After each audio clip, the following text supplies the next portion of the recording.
Hey everyone, and welcome to a special edition of Tossin the Pigskin. I'm your host, Nick Frias, and here with me today are Erik and Nick Aguilera. Now, normally we would be talking about draft prospects. This week would normally be the receivers week, but instead we're going to leave that up to Nate and the other guys, and we are going to talk about some of the free agency acquisitions that have been made and some of the trades that have been made now that the new NFL season has officially begun.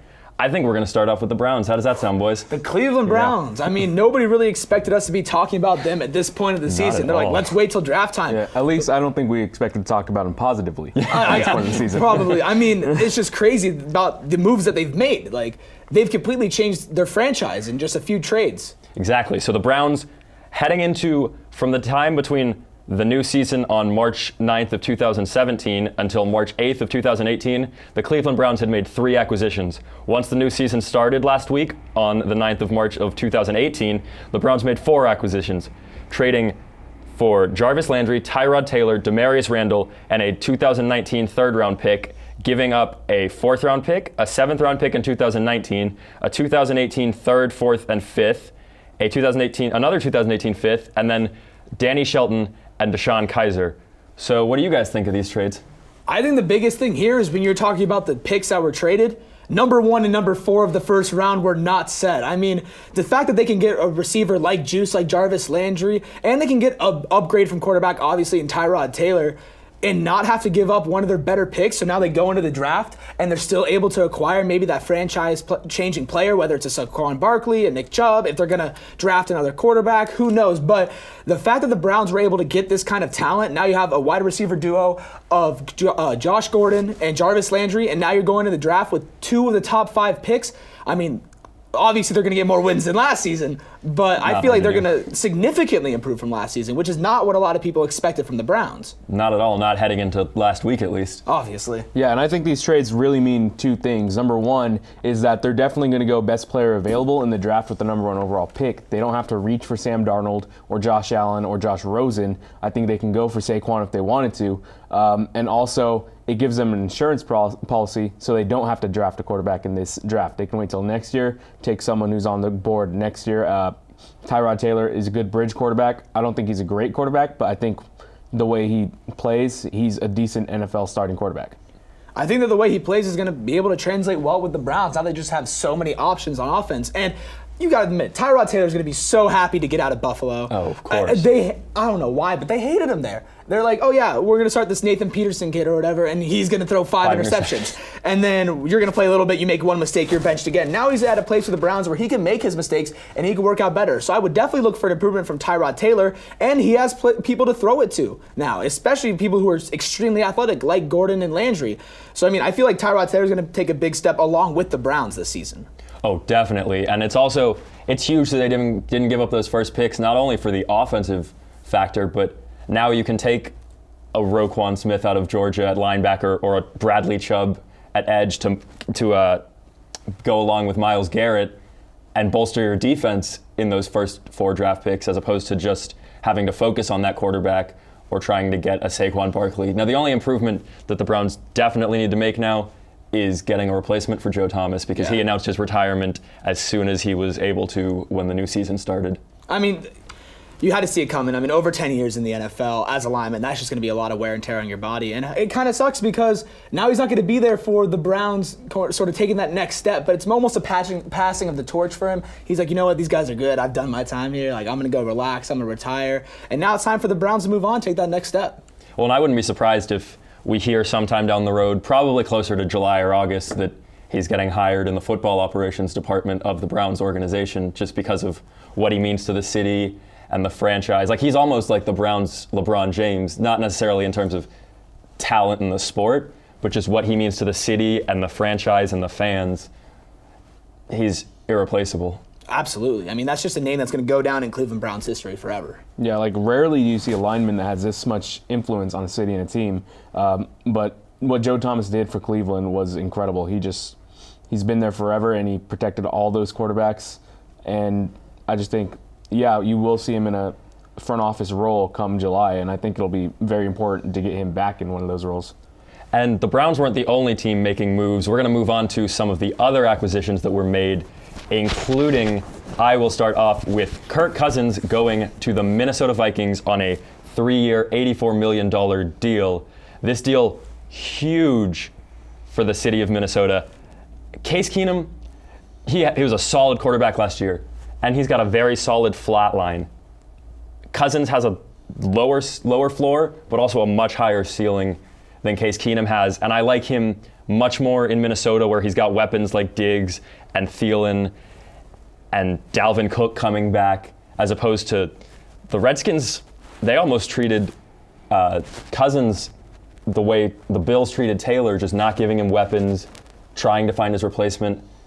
And of course, franchise tagging him last year and considering doing it again this year to almost screw him out of any deal he wanted to make, because he would have had to wait until the late periods of free agency to sign a deal when most teams had their quarterback. And even if he got a team that really wanted him and would work well for him, he wasn't going to make the money he wanted to make. But that's the biggest deal I saw so far this offseason. What do you got, Eric? I mean, I'm just going to say good for Kirk Cousins. I mean, getting his money. I think he is remarkably average. I don't think he's really going to be one of those top-tier quarterbacks. But that's the only thing that Minnesota needs. I mean, they got this far with Case Keenum, and then Case Keenum kind of just, pooped his pants in the playoffs. He's like, you know what, I've put in my time here. He just kind of gassed out a little bit. But I think Kirk Cousins is going to be just that one step up that Minnesota needs.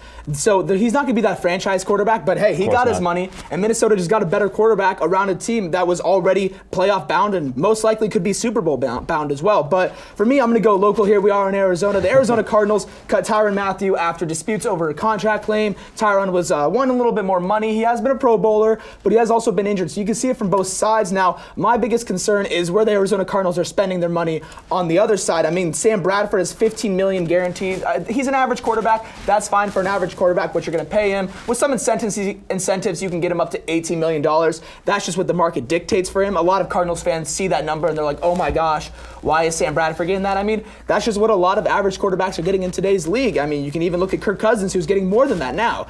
But then I want to look at the backup. I mean, Mike Glennon, 2 years, $8 million. Do you really need Mike Glennon? I think the Cardinals are going into this draft. They're looking for that replacement at quarterback. I mean, who knows how long Fitz is going to stay? You need to put a good quarterback with him, a good young guy maybe, if he decides to stay a few more years. I'm not sure if he will.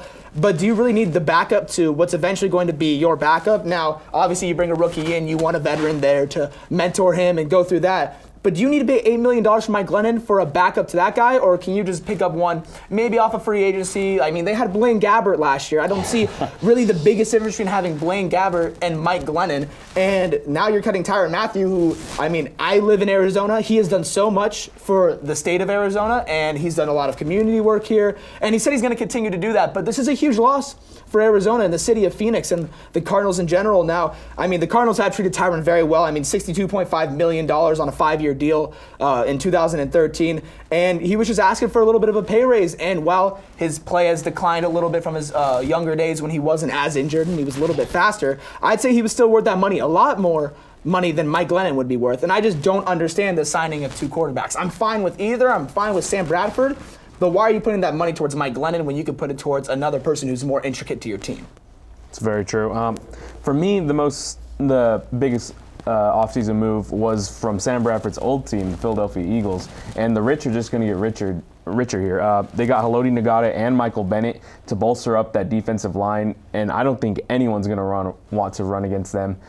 Bennett, he does have the injury issues, and he's a little older. Ngata also a little older, but they're both quality defensive linemen, and with Vinny Curry probably getting cut or traded within the next few weeks, I think that bringing in both of them will bring a lot of help for Fletcher Cox and Brandon Graham, and they're just looking to repeat, and I think that's a huge move for them. That is a very huge move for the Eagles, along with the Matthew move being huge. Not necessarily sure if it's positive or negative for the Cardinals. Most likely negative. Most likely negative. The Cousins deal, probably a positive move for the Vikings, but there's some other big moves happening, including Richard Sherman going to the 49ers, which is going to be an extremely weird thing to see the guy who manned the Legion of Boom in Seattle for years going to San Francisco, a division rival. And I don't know if he's still got it in him after he got injured last year. I don't know about you guys, but it's a good deal for him, but I don't know how much better he's going to be with the 49ers. I mean, I know he's going to get up for a few games a year, and that's going to be against the Seahawks. I think he doesn't feel like he was treated right in the Seahawks organization as well as along with Tyrann, just a little bit of a different name stay for Richard Sherman than Tyrann Mathieu.